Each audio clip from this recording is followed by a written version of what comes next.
Gunners semua, berjumpa lagi dan lagi dengan The Gunners Indonesia. Kali ini kami sudah menyiapkan berita terupdate seputar Arsenal FC untuk kalian semua. Selamat menyaksikan!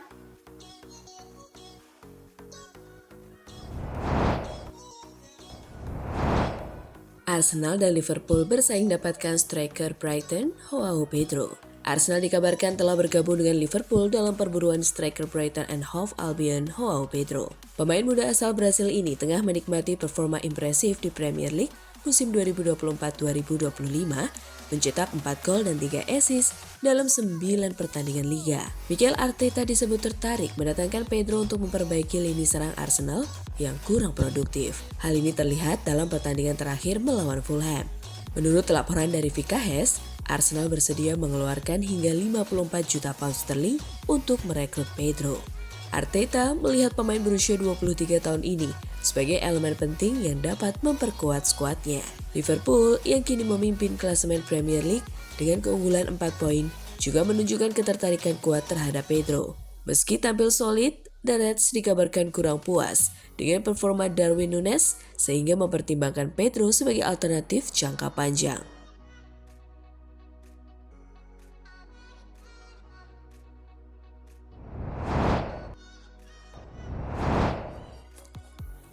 Gary Lineker ungkap kekhawatiran untuk Arsenal dalam perebutan gelar.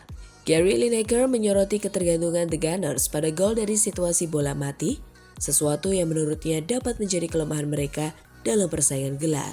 Sejak awal musim lalu, Arsenal telah mencetak 23 gol dari tendangan sudut, jumlah terbaik di antara 5 liga top Eropa. Arsenal benar-benar kesulitan menciptakan peluang dari permainan terbuka, ujar Lineker dalam podcast The Race is Football.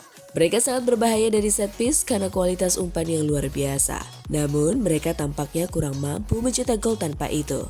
Namun Martin Odegaard tetap optimis dengan kemampuan timnya dalam memanfaatkan set piece. Semua pemain yakin setiap kali kami memiliki set piece, kami akan mencetak gol, kata Odegaard. Ia juga mengakui hasil imbang melawan Fulham mengecewakan. Kami kecewa, tetapi kami harus segera bangkit dan fokus pada pertandingan berikutnya. Jumlah sangat padat, jadi tidak ada waktu untuk larut dalam kekecewaan.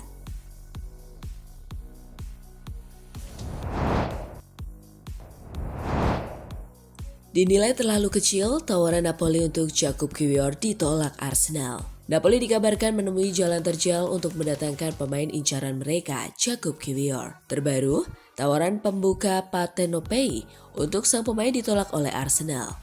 Kiwior sejauh ini telah membuat 50 penampilan di semua kompetisi sejak bergabung dengan Arsenal dari tim Serie B Spezia Calcio pada Januari 2023. Menurut laporan Tuttosport, Napoli telah membuat langkah serius pertama mereka untuk memboyong Kiwior dari Emirates dengan mengajukan tawaran awal 15 juta euro. Namun, Arsenal diklaim tidak tertarik dengan proposal ini dan akan menuntut biaya lebih dari 25 juta euro agar Kiwior dapat hengkang secara permanen bulan depan. Laporan tersebut menambahkan bahwa Napoli menghadapi perjuangan yang berat dalam meyakinkan raksasa Premier League untuk berpisah dengan Kiwior kecuali mereka meningkatkan tawaran mereka secara signifikan. Kontrak Kiwior saat ini dengan The Gunners berlangsung hingga musim panas 2028. Kiwior sempat dikabarkan akan keluar dari Arsenal pada Januari lalu. Namun agennya mengakhiri spekulasi tersebut dengan menegaskan bahwa kliennya tetap berkomitmen dengan klub.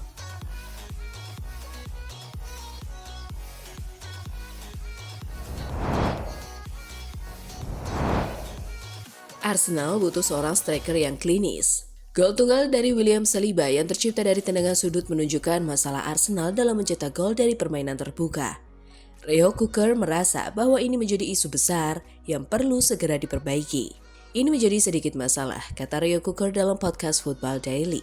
Ini adalah pembicaraan tentang kehilangan seorang penyerang dan kenyataannya seorang striker klinis akan memiliki faktor X itu. Anda lihat Alexander Isak di Newcastle dan penampilannya saat ini.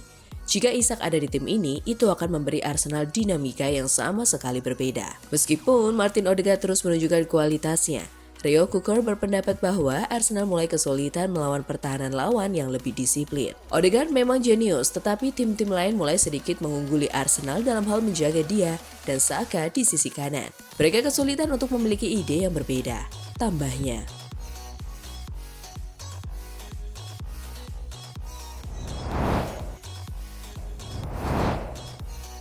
Fakta menarik jelang laga Arsenal versus AS Monaco di Liga Champions. Arsenal dan AS Monaco bersiap untuk pertarungan seru di Emirates Stadium pada Rabu malam 11 Desember waktu setempat atau Kamis pagi waktu Indonesia Barat.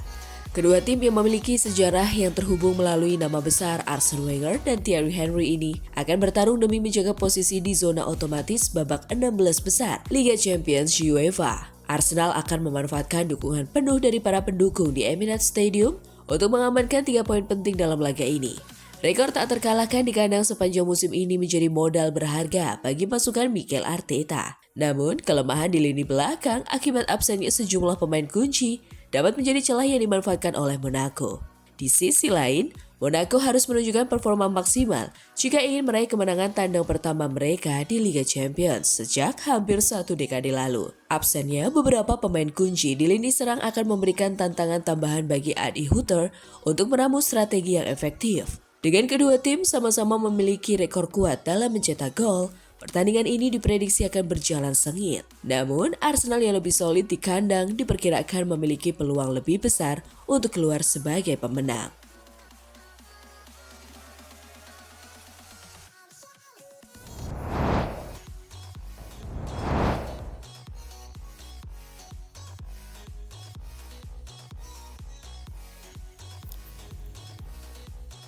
Nah, itulah tadi kumpulan berita menarik dan terupdate seputar Arsenal FC. Simak terus ya berita terupdate lainnya dari The Gunners Indonesia. See you!